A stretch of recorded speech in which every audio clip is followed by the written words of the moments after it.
जय हिंद, नमस्कार आप सभी को। तो जो भारत और यूरोपीय यूनियन के बीच 2 दशकों से जो बातचीत चल रही थी एफटीए को लेकर के, वो एफटीए की डील डन हो गई है। आइए समझते हैं कि एफटीए क्या होता है। FTA free trade agreement. Free trade agreement क्या होता है कि 2 या अधिक देशों के बीच आपसी बाधाओं को, मतलब कि व्यापार के आपसी बाधाओं को कम करने के लिए ये एग्रीमेंट किया जाता है। ये है कि आपसी व्यापारिक बाधाएं क्या हो सकती है, जैसे आपसी व्यापारिक बाधाएं जैसे कि आयात निर्यात को लेकर के इसमें आपसी बाधाओं को कम करने के लिए फ्री ट्रेड एग्रीमेंट किया गया है। ठीक है।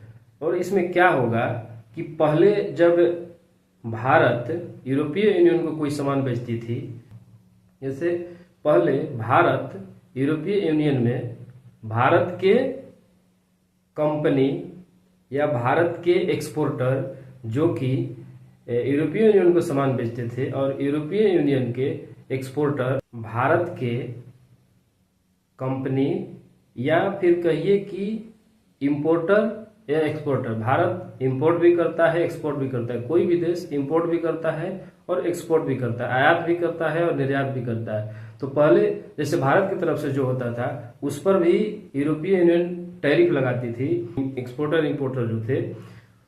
तो भारत सरकार उन पे काफी मतलब ज्यादा टैरिफ लगाती थी, लगभग किसी पे 110%, किसी पे 150% ऐसा करके था। तो अभी एफटीए जब हो गया, फ्री ट्रेड एग्रीमेंट जब हो गया, तो इसको काफी जो है कम कर दिया गया है। और इससे क्या होगा कि इससे आयात निर्यात को बढ़ावा मिलेगा और इससे भारत सरकार को भी फायदा होगा और यूरोपीय यूनियन को भी फायदा होगा। तो इसमें ये जानेंगे कि कैसे आखिर फायदा होगा। जैसे मान लीजिए कि अगर मान लीजिए यूरोपीय यूनियन का कोई एक्सपोर्टर भारत के इंपोर्टर को ये कोई सामान, मान लीजिए 100 रुपये का सामान अगर बेच रहा है और उस पे भारत सरकार 150% टैरिफ लगा दे, तो उसका वैल्यू कितना हो गया? 250 रुपया। और 250 रुपया होने के चलते क्या होगा कि यूरोपीय यूनियन का जो एक्सपोर्टर है वो तो 100 रुपया ही उसको मिलेगा।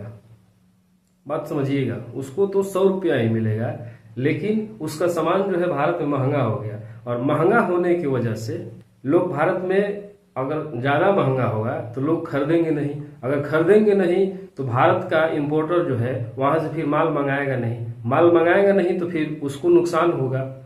है तो 100 रुपये का ही, लेकिन भारत में आके जब भारत सरकार अपने यहाँ के इंपोर्टर को जब उस पर 150% का टैरिफ लगाएगी तो 250 रुपया का माल हो गया। और 250 रुपया का जब माल हो गया तो भारत में हो गया महंगा। अब लोग अगर उससे सस्ती अगर कोई चीज होगी, अगर उसी क्वालिटी की, तो उसको क्यों खरीदेगा? नहीं खरीदेगा। इसलिए जो है उधर का एक्सपोर्टर, जो यूरोपीय यूनियन देश का एक्सपोर्टर है, उसका तो सामान जो है भाई अब ये इंपोर्टर मंगाएगा नहीं, क्योंकि महंगा हो गया, लोग खरीद नहीं रहे हैं। तो यही होता है। तो अभी क्या है, टैरिफ को कम कर दिया गया है और इसके चलते जो है दोनों के बीच, यूरोपीय यूनियन और इंडिया दोनों के बीच आयात निर्यात को काफी बढ़ावा मिलेगा और काफी लाभ होगा। और एक ये है कि टैरिफ क्या होता है। तो टैरिफ का मतलब होता है कि कोई भी गवर्नमेंट, चाहे इंडिया गवर्नमेंट हो चाहे कोई भी गवर्नमेंट हो, आयातित और निर्यातित वस्तुओं पे जो टैक्स लगाती है उसे टैरिफ कहते हैं। कोई भी सरकार जो आयातित वस्तुएं या निर्यातित वस्तुओं पे जो आयात शुल्क और निर्यात शुल्क लगाती है उसे ही टैरिफ कहते हैं।